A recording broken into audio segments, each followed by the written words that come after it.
Hi, my name is Travis, and I'm glad to introduce Jennifer Baszile today. She went to Columbia undergraduate. She received her Ph.D. in American history at Princeton University. Later was the first black woman professor at Yale University in the history department, when she was later recognized by Ebony Magazine as one of the 30 leaders of the future. Today she's going to speak to her book, a memoir, The Black Girl Next Door. She talks about her childhood, her life experiences growing up in a family raised by parents who themselves grew up in a segregated America and doing their very best to teach their children what to do. And I think it combines her stories of her instincts and her own personal experiences and how that was interwoven in with the experiences of her parents. Everybody, if you could make sure to turn off your cell phones, and if you do have questions for later, please do come up to the mic because we'll be filming for YouTube. So without further ado, Jennifer, thank you. Well, thank you all very much for coming. This afternoon, I'd like to do a couple of things. First, I'd like to tell you where this book came from, why I decided to write this book. And then I'd like to share 3 different readings from the book to give you a sense of what it is, what it's about. But first, let's go back to 2002. There I had been teaching at Yale University since 1999, and I had been hired as the first African-American woman to join the history faculty.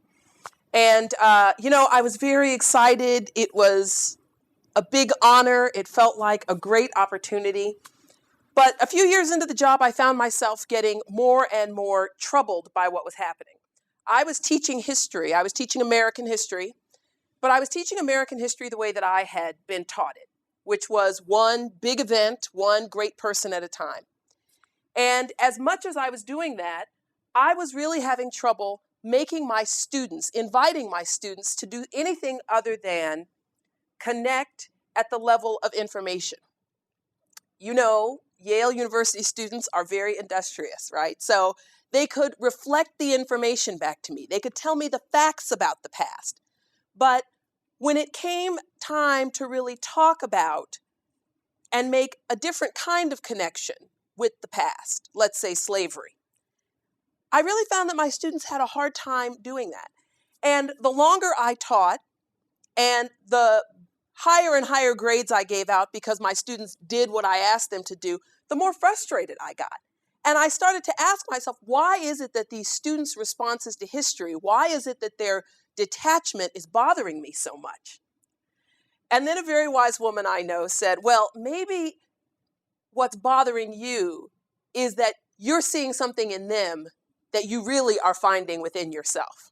Well, I didn't like that response very much, but I started to really try and think about what is it that's bothering me? Why is it that, just the recitation of the facts and the dates and, the information, why is it that this is bothering me so much? And then I came to the very uncomfortable realization that I was a professional historian telling other people's stories in the distant past, but I was really hiding out in the past.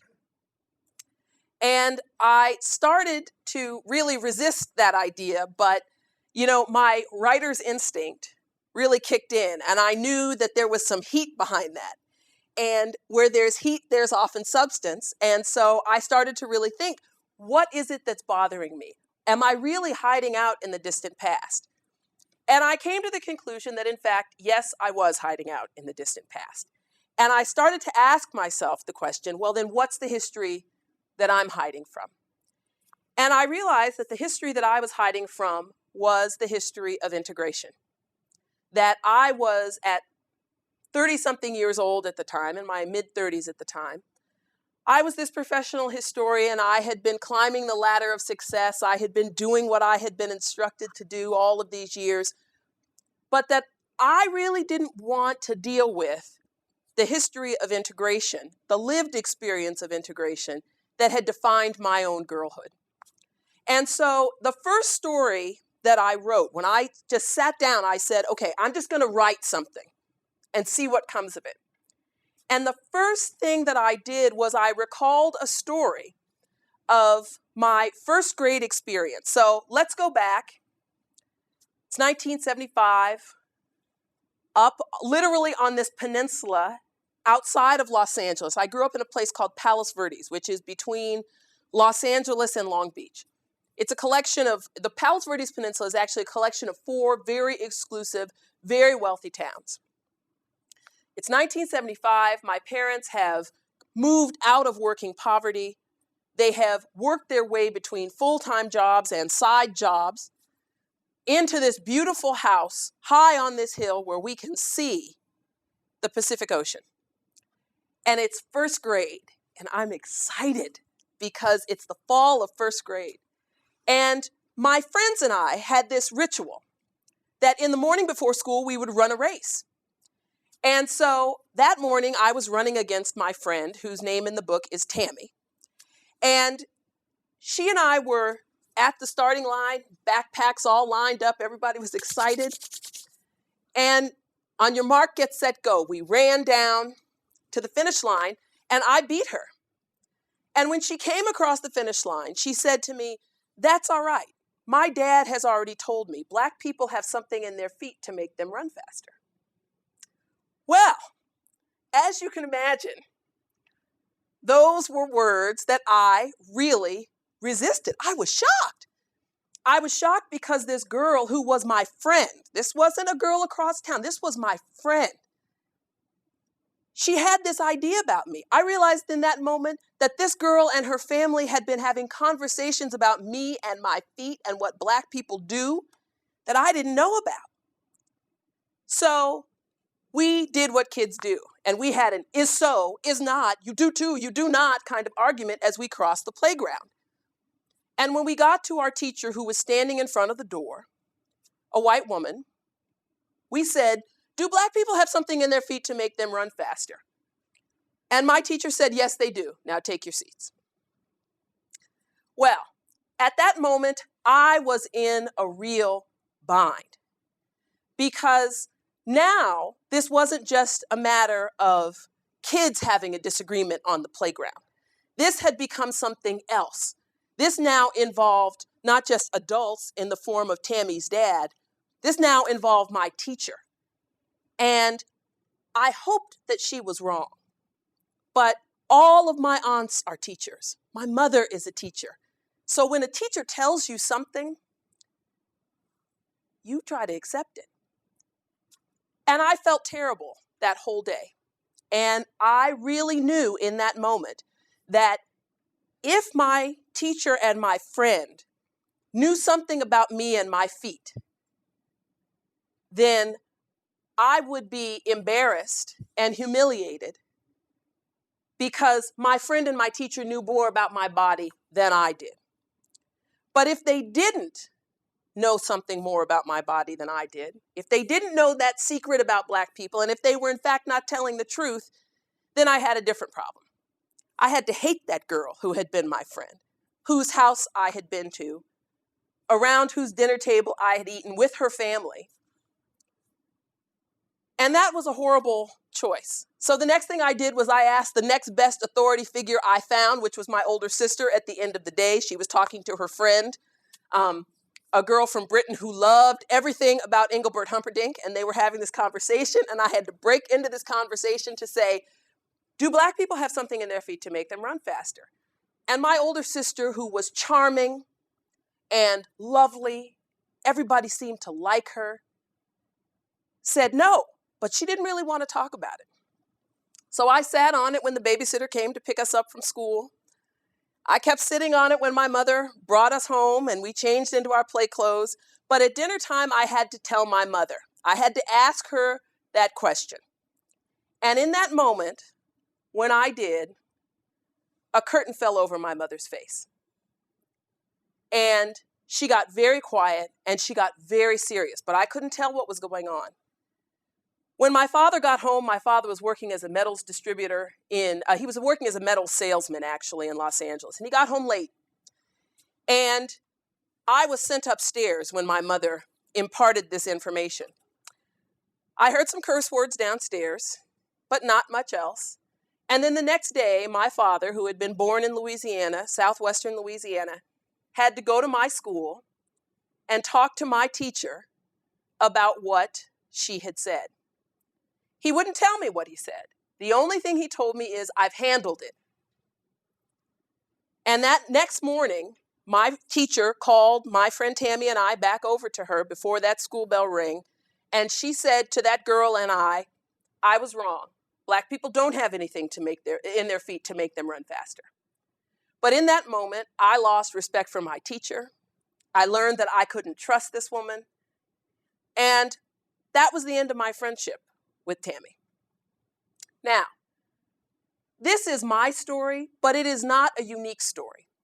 This is the story of an entire generation of American kids who in the 70s and 80s spent their childhoods really on the razor's edge of American life, making integration real. I was born in 1969. I was part of that first generation of people born after segregation had been outlawed in this country. But nobody knew what was going to happen when the legal barriers to integration came down. And as the civil rights battle shifted from courtrooms and lunch counters to playgrounds and backyards and dinner tables, the story of American life, really the story of integration, unfolded in childhood. So the history of integration is the history of childhood. Now, after I finished writing that first account, I was shocked. I was shocked because the recollection was so vivid. But I was even more shocked because the emotion for me around that moment was so raw. So I did what any good, well-trained academic would do. I went looking, scouring the library first and then the bookstore, looking for the book that was going to have written the history of integration.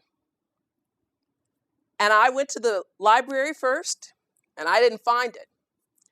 And then I went to the bookstore. And by the time I got to the bookstore, I was really anxious to find this book. I wanted to find this book. I didn't just want to find this book because I felt connected to the account that I had written of this running race between this girl and I back in the 70s.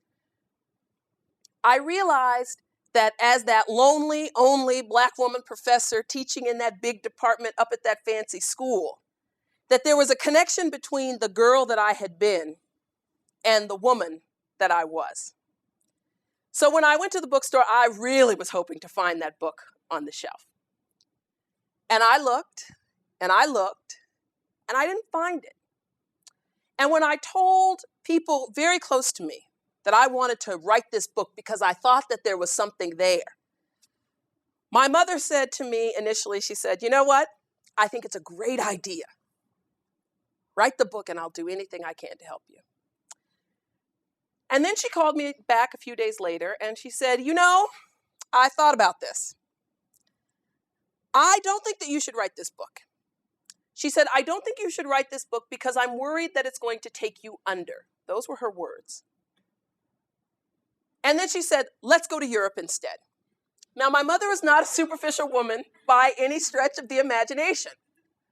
But my mother in that moment was reflecting back to me what was and remains a long-standing tradition in African American culture, right? If you live through a difficult moment, if you live through a hard time, you don't dwell on it, you move forward, you don't talk about it, you just keep going. I have said before, and I stand by it, that although African American people are very historically minded and have excellent memories, we are not people who tend to be nostalgic. Think of the last time you heard an African American say, weren't the 50s great? We don't look at the past that way. And so my mother was really reflecting two things. She was reflecting that kind of present-mindedness, all hope, all opportunity to make things better really is in the present and in the future. But she was also really reflecting a reluctance to engage painful, unfavorable, difficult moments from the past. Well, I tried to listen. I really did. But once I got on the trail of the story, and once I realized that it was not just my story or an African American story, but it was really an American story, that's what really compelled me to write. Now, when I say it's an American story, think about that moment when Tammy had to hear that her father was wrong. That the teacher who the day before had said, oh yes, he's absolutely right, red-faced, ashamed, embarrassed, had to tell that girl, your father is wrong. I don't know what you guys were like when you were 6, but when I was 6, my dad knew it all. So the idea that dad was wrong was a very shocking moment for her. And, you know, the history of integration is really the history of friendship. It's not strangers across town. It's no longer people living on one side of the tracks and the other side of the tracks. It is the experience of intimate, working out of difficult questions in very close proximity. And really what kids of my generation did was unknowingly, in many cases, we carried the weight of this history of this country into these seemingly insignificant interactions on the dance floor, at the school dance, at the makeup counter in the mall, on the soccer field. That's where the change really happened. You know, people talk about this arc. In the last year, you all, if you've read any newspapers, they talk about this arc between Dr. King's dream and President Obama's election. But it was kids who really laid the stones on that path to make that happen. That really happened in classrooms. That really happened on playgrounds. But as that happened, there was so much that kids didn't know. There was so much that I didn't know. And I spent a lot of time as a kid asking my parents the same question. What are we doing here? Why are we living in this community? And the response came back the same way every time. We love living by the ocean and the schools are really great. But I suspected from the time I started asking the question that there was actually more to the answer than that. But what I also came to understand was that the questions that I kept asking were making my parents and other adults very nervous. Because as much as Southern California in the 70s and 80s was supposed to be the place where bad things didn't happen, as much as the suburbs, populated by law partners and aerospace engineers, were supposed to be too educated for what my parents called back then prejudice, we kept running up against a kind of hostility that no one really wanted to admit, but that we had to contend with. So when we moved from our nice house in Rancho Palos Verdes, sitting high on the hill, to the even nicer house in Palos Verdes Estates, 1 block from the ocean, we were welcomed to that community. And we were welcomed to that community when one morning, outside of our house, there was a gate, and behind that gate was a little courtyard with a cherub head. Out of the cherub head spouted water. So it was a lovely little fountain, and I had loved that fountain. That was the thing that made me excited about the house because, you know, what kid doesn't love a cherub? So the morning that my mother received this welcome, she walked outside to get in her car to drive the 45 minutes to the Los Angeles City Schools where she taught. And someone had painted that cherub head with black enamel paint. And when that happened, both my mom and dad said, you know what? It's nothing. And my dad and I, because he knew how much I loved that cherub, walked outside together after work one day, and we scrubbed that cherub as clean as we could with paint thinner and rags and wire brushes and all the rest. That cherub never looked the same. But 2 weeks later, my mother walked outside again, was going down the driveway to get in her car, and someone had written on the walkway in front of that gate, "Go home, niggers." In that moment, there was no denying what was happening. There was no more bright face to put on this. There was no more saying that everything's going to be all right in this fancy town a block from the ocean. And my parents tried. They really tried. But in that moment, I saw the limitations of the story that I was being told. Integration for my parents was about raising us out of their best hopes, but they had no idea what an integrated girlhood was going to look like because they had lived segregated childhoods. And so in that moment, I felt terribly, terribly angry and horribly scared. A few days later, Black family a few doors down from us, a cross was burnt on their lawn. I'm 39. I'm not that old.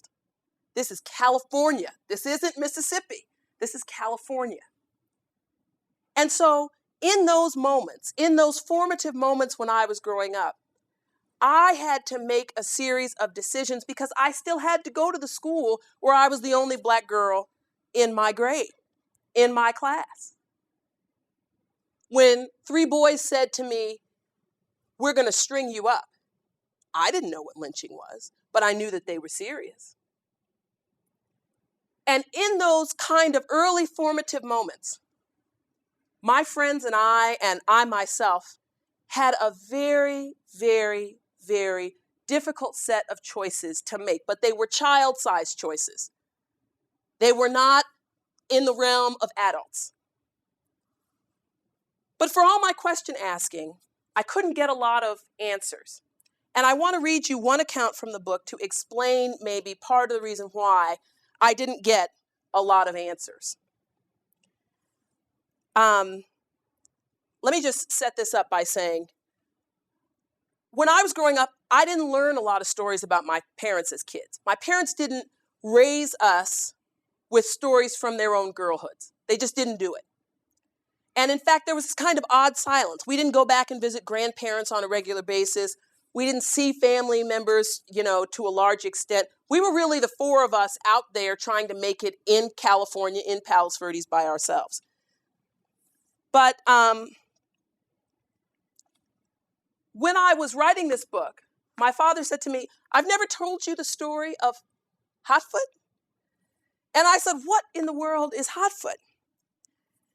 And my father told me this story. So it's 1952. 3 years before the murder of Emmett Till. My father is 15 years old. He's living in southwestern Louisiana in a teeny tiny little town with 2 gas stations in it. And when my father was growing up, he was the oldest of my grandmother's children.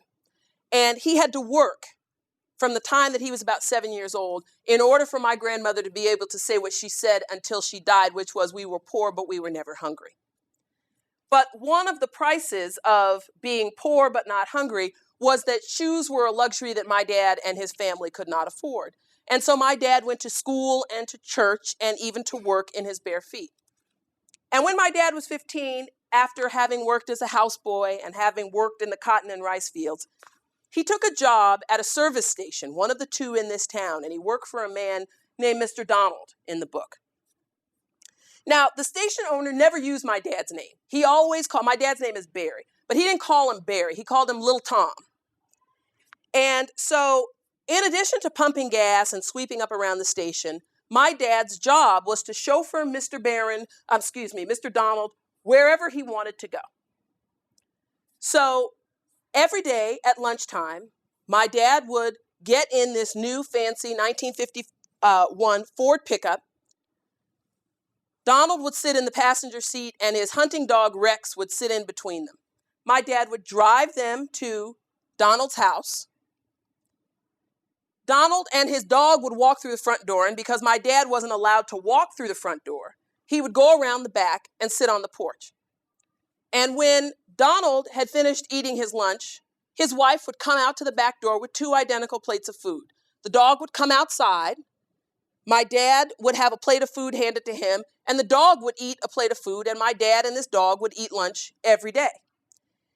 And on the way back to the service station after lunch, this man would tell my dad the same joke every day. He'd say, "Little Tom, you know who the two most stupidest people in the world are?"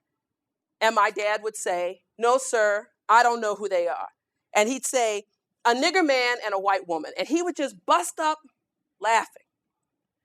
Well, Donald had a son about my dad's age, but he didn't chauffeur his father around in the car. And he didn't work pumping gas at the station. But in the heat of the day, because it's Louisiana, between customers, my dad would sit in the garage bay. And sometimes he would prop his feet up on a crate if he was sitting in a chair. But Donald's son, who was about the same age as my dad, had a few pals. And they got the idea to play a joke on my dad. So in the garage bay, there was a big vat of something called liquid rubber, which was this patching material used to patch inner tubes and tires. Well, they snuck in to the garage when my dad was sleeping, and they coated the thick soles of his feet with that liquid rubber. And then they set my dad's feet on fire. And that became a game that they played on my dad that they called Hot Foot. And they would just laugh and howl as my dad was struggling to put out literally the fire on his feet.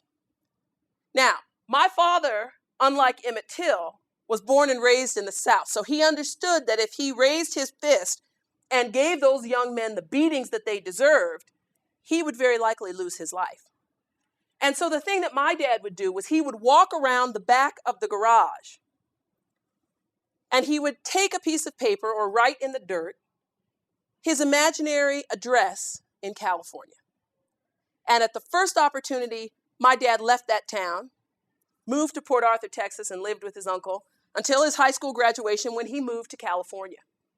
That is the story, that's the real story of how we got to California. But how can you raise a child out of your best hopes of integration on the basis of that story? That was the question that my parents contended with, and so many parents in this country contended with as they sought to really walk through the doors of opportunity that had been opened by the civil rights movement. But it was children who figured out the sacrifices and the complexity and the difficulty of making integration in this country real. And it was in the 70s and on into the 80s, in that quiet period in American life, in that seemingly quiet period in American life, when in suburbs all around this country, kids did that very difficult work of trying to figure out what integration was going to mean for everybody. I just want to share one other thing before we open it up to questions. Some of you in this audience may not understand the complex relationship that Black girls and Black women have to our hair. I think the statistic is accurate that African American women spend more per capita on hair care and maintenance than any other population in American life. And so, as a girl, hair grew out of my head, but my hair did not belong to me. My white girlfriends at school could bring a brush and a comb to school. They had, those jeans from the 70s with the big pockets on the back with the gold designs, and they would have a comb or a brush sticking out of their pockets. I could not carry a comb or brush to school. A comb or a brush in my family was like a weapon that needed to be wielded and controlled by an adult. And, my dad did a lot of things. My dad, in many ways, is a traditional man, but in some ways he is not. So, for example, my dad cooked. My mom didn't cook. But the one thing my dad didn't do was hair. That was my mom's domain. So my mom was the only one who got to wield a brush or a comb. My mother had a 3-braid rule in our family, which means under no circumstances could I ever wear more than 3 braids in my hair at any given time. And I couldn't wear my hair out to school. I couldn't wear my hair long. I had hair probably down to about here when I was a girl, but I couldn't wear it to school long. I always heard a lot of complicated stories about my hair, right? So we lived by the ocean where it was foggy. So there I was on my red Schwinn bicycle, pedaling to school with my friends. You know, their hair was whipping, whipping, whipping in the wind. And there I am with this rain bonnet on because I'm trying to keep the moisture of the fog away from my hair. Because then if I don't, all of this work that my mother has put into my hair is going to be disrupted. It's going to be compromised. When I was writing this book, I'll share something with you. My editor at the time asked me, she said, when I was describing this Sunday afternoon ritual that took about 4 hours, we washed our hair in the kitchen. And, you know, you climb up on the counter and you lay out on the counter and your mother washes your hair. And my editor asked me, she said, why didn't you just wash your hair in the bathroom? And I just cracked up. But I realized in that moment, my editor doesn't know how every African-American girl, I don't care if you live in the projects or if you grew up in the suburbs, every black girl has a story about getting her hair done, most likely in the kitchen, about the intricacy and the complication of that process. The pressing comb and the blow drying and, you know, the antiquated little curler that they use to do the bangs and then the matching ribbons and the, you know, it's a whole thing. It tells a story not just about you as a girl. It tells the world a story about your family's dignity, about how organized, how proud, how much care parents have for their kids. But part of the thing that, as a little chocolate girl growing up in California, that my hair told me was how different I was. Because I was the only girl I knew other than my sister who was getting her hair pressed this way. You know, my friends would put a little braid in their hair, unbraid their hair. My white friends would twist that little bit of hair right under their neckline during the day, but I couldn't touch my hair. And there was a kind of constraint, there was a kind of insistence about that hair that taught me so much about how I was different. So, you know, as much as we think about history way up here in ceremonial moments like the inauguration, that's not the way most of us participate in it. We participate in it in the day-to-day. We learn about beauty and power and race at the makeup counter and at church. We learn about it when a teacher says something that's terrific or she says something that's really terrible. And in my generation, we also learned about it on the dance floor. We learned about it when my sister and I would get up every Saturday morning, put on our clothes, not just any clothes, we would put on our best outfits. And we would watch Soul Train. Now, we would keep our pajamas on as long as American Bandstand was on. But when that Soul Train came on, we had to be dressed in our outfits because those were the only kids, teenagers that we knew who looked like us. And so that was another one of those seemingly small ways that we lived out this experience.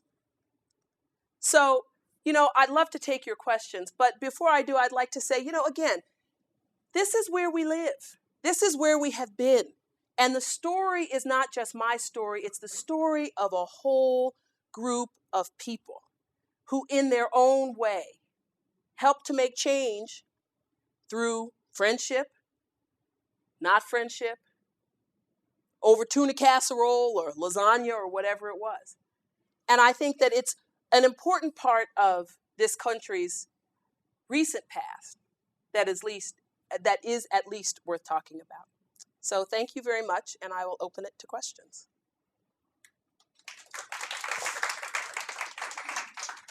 Questions, comments, observations, anyone? Thank you so much for joining us. You're clearly very impressive, and you know, all of your accomplishments, in light of not only some of the stories you shared, but dating back to your family is quite remarkable. I'm wondering, given that you've written this story, this American story, and also you know, having your career been in academia, what are some of the thoughts that you have in terms of, you know, going forward and continuing to forge, not only integration, but in seeing, greater success as an America, and as, there's certainly a lot of impressive people, particularly in the African American community, but at the same time, you still see, the same problems that we're all plagued with as a country, but sometimes you see them in, whether it's education or just things that, I think as a people we'd like to see improved. Just what are some of your thoughts on how to do that?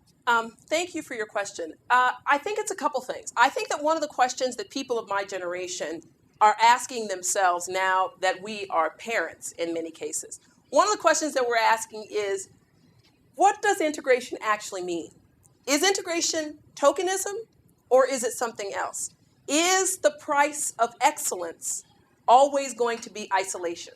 In other words, is there a way to be something other than lonely only? I don't think that in many cases, if we look at it not just in Washington, D.C., but if we look at neighborhoods, communities around the country, I think that the answer to the question is we're not sure. We're not sure.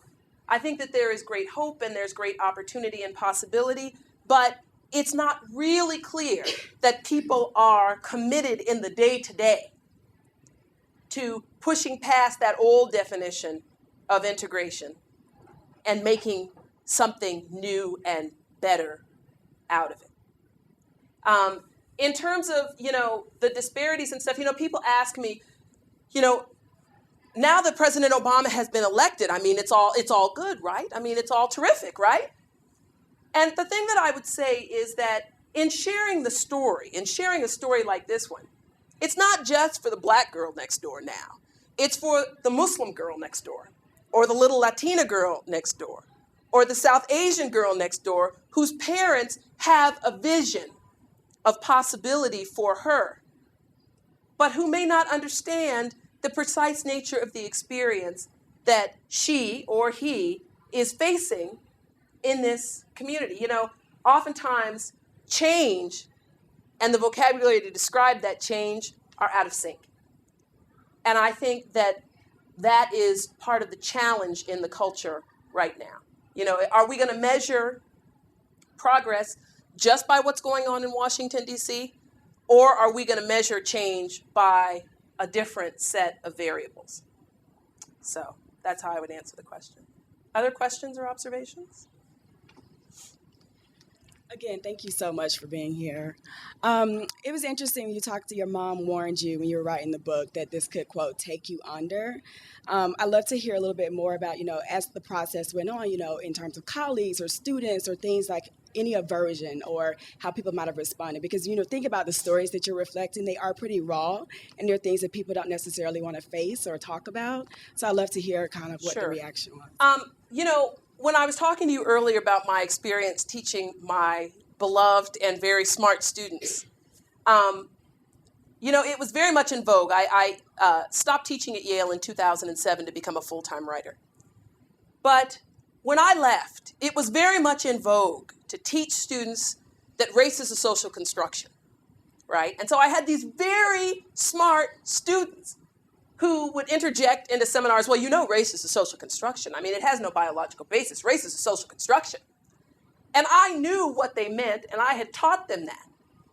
But there was something else that observation was kind of masking. It was interesting when it came up in conversation, almost as if it was meant to sort of diffuse something. And there's a lot of emotion around these questions in American life. And I think that Americans have a real tendency to mask and not talk about what is painful. I'm not talking about what is uncomfortable. I'm talking about what's painful. And I think that the history of race and slavery fall in that category. So my students were content to keep it up here, keep it intellectual. And my colleagues were perfectly content to engage way up here.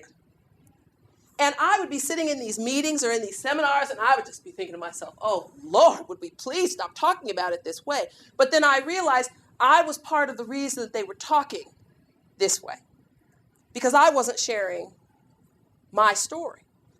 It wasn't anywhere And so what I did was I really drew on the tradition of enslaved people who wrote slave narratives, who told that uncomfortable, difficult truth about their experience. They weren't talking about policy. I in no way thought of myself as enslaved, but they were people, ordinary people, who took the opportunity to tell their experience. And in the process of telling their experience, helped to transform the nation in a way that statistics and agricultural production and yield were never going to change this country. And so that is part of the reason why I told the story. The other part of the reason why I told the story was because in my own family, there was this idea that you don't talk about things that are difficult. So one of the only two pictures we had in our house when I was growing up, one of them was of one of my ancestors, my great-great-grandmother named Mary Dean Ballard. And she doesn't look like me. She was a very pale African-American woman. Her mother was a fellow slave. Her father was her owner as well as her master. And when people used to ask her to tell them stories, when her grandchildren would ask her to tell them stories about slavery, she'd say, "You don't want to hear about that." So there was an impulse to try and protect kids from the past. You know, the past for African Americans is no place for children. And so there was that impulse not to tell the story because you don't want to burden the kid. You want to give that kid the freedom to move forward. But in doing that, you can sacrifice a lot because then you have a kid like me who wants to know in an age-appropriate way part of the story. And so with colleagues, with students, and even in my family, the resistance was really a resistance born out of a long tradition of American fear. That this ugly experience and whatever my part in it had been was going to be too much for one person to handle. But the freedom that I found in writing was that it opens up conversations like these. And at one event after another across this country, on radio shows, people have called in, and I'm not just talking about African American people who've called in. Gay people and lesbians have called in. Latinos, Japanese Americans, white Americans have called in with their stories about what this period meant for them, what that change meant for them. And in that happening, a really interesting conversation has unfolded. And that's the reason to share the story, is to facilitate just a different kind of conversation that I think lots of folks are ready for. I think we have time for one more question if there is one.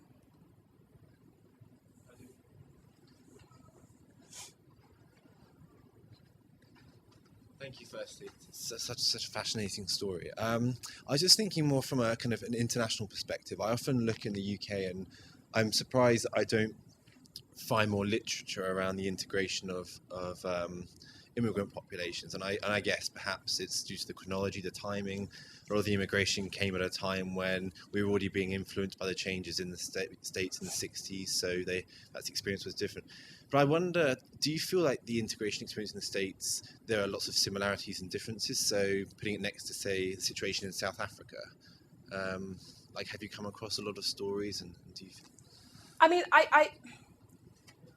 I think that the answer is both yes and no. I mean, obviously, the South African case is a very particular and in many ways even more dramatic case. But I think that there's plenty of resonance, you know. I think that people of African descent who are living in the UK have their own stories to tell. They may be a little bit different than mine, but there's a resonance in that experience. And I know from colleagues and friends who have told me their own personal stories that this is a challenge that unfolds and is continuing to unfold right now. I don't even think it's a question of better or worse. I think it's just a question of a variety of experiences. But the thing that I'm excited to see is now more of those kinds of stories are starting to emerge. You know, part of the challenge is, though, in immigrant families, in immigrant communities, in African American communities, there's this idea that the less your children's lives look from the less your children's lives resemble yours, the better you're doing as a parent. And so in my house, I was doing better materially and educationally than my parents had done, so I didn't have room to complain. And so there's almost a way in which the integration story is so much of a better story than the segregation story. What's there to talk about? What's there to really say about it? And so I think that part of the conversation that has to emerge now is the invitation to really say that there's something worth looking at, even as progress is being made. Progress doesn't have to mean perfection, and that it's okay to really tell those aspects of the stories that parents may not understand, that older generations may not understand. And the thing for my parents, the challenge was, I think that they were worried that in me telling the story, that in some way, the difficulties of my experience would overshadow my appreciation for their sacrifice. And it certainly hasn't, but I think that that's always kind of a worry for kids as well as their parents. So I think it's still a little complicated. Well, I thank you very much for coming today. I've really enjoyed speaking to you. And be well. Thanks so much.